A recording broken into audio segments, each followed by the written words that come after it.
Now, talking about the third eye, the intuition. Intuition is nothing but the voice of the soul, that soul guiding you. And guiding us, why? Because before we are born, Ranveer, we all create a master plan, what we call a blueprint. Now, in the physical realm, we all have a blueprint. When we are creating a building, when you're creating the studio, there's a blueprint, right? Your architect, your interior will give you a blueprint that, Ranveer, this is how it's going to look. And the plan goes according to that. Now, what if your carpenter has not created something which is in the blueprint? It's chaos.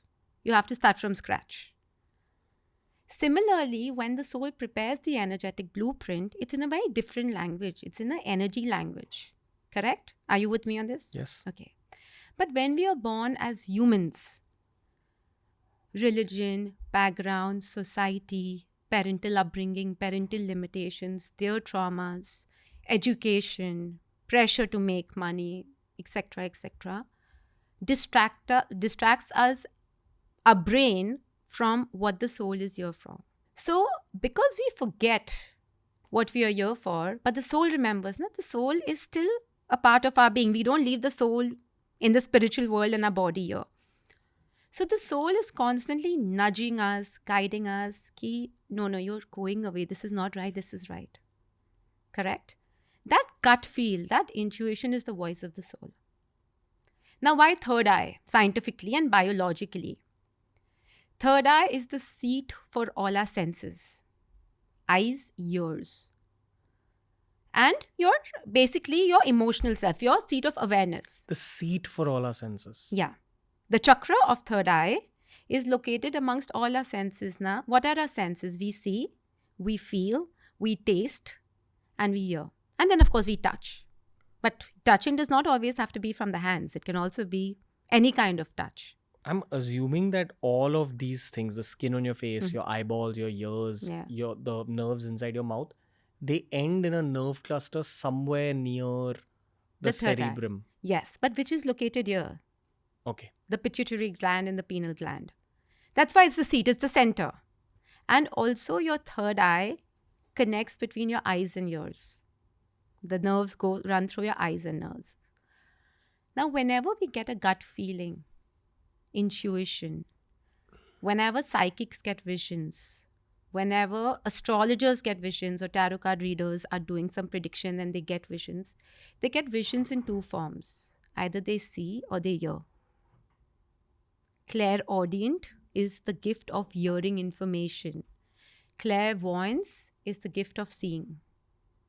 So that's why the activation of the third eye is what we call so powerful, because it is through that eye that you can see beyond what you can see physically. Does that make sense? Yeah.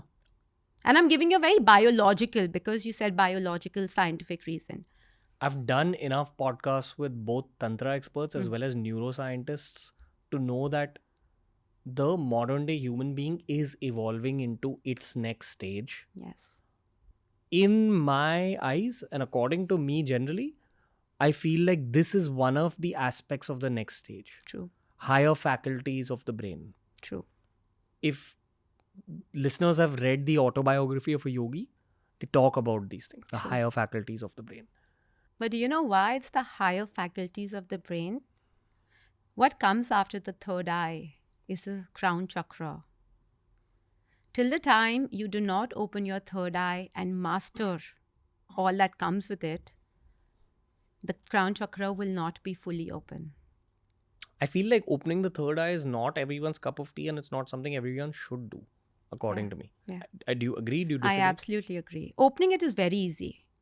But what comes with opening it and sustaining it can be very dark as well. And not everyone can sustain it. Because you may be able to see things that you're not supposed to see. That's one thing. That's one aspect. And I can only talk about my experiences.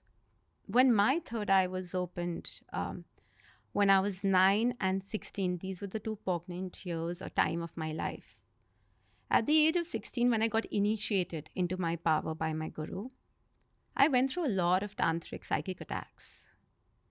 And when I talk about tantrics, there are positive and negative.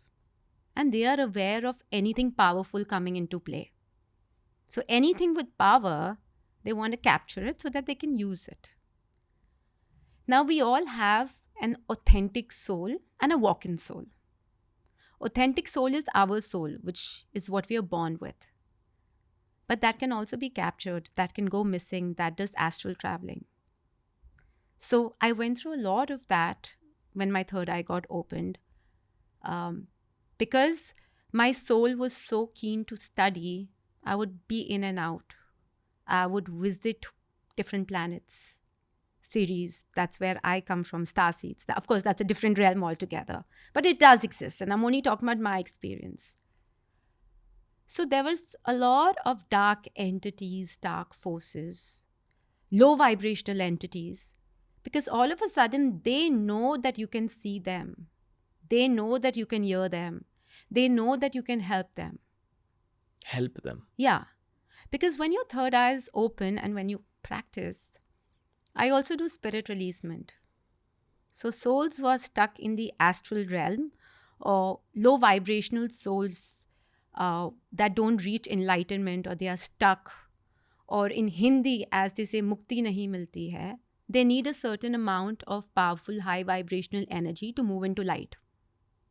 They need that little push, that energetic tug.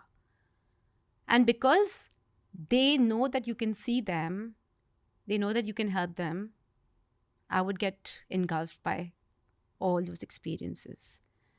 And in the energy world, it all sounds very fun.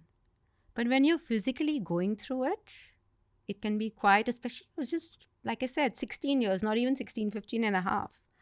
It was quite scary. Hey, if you enjoyed today's clip, make sure you check out all the other clips we've uploaded on this channel. You'll find a clip related to almost every single topic as long as you're willing to search for it.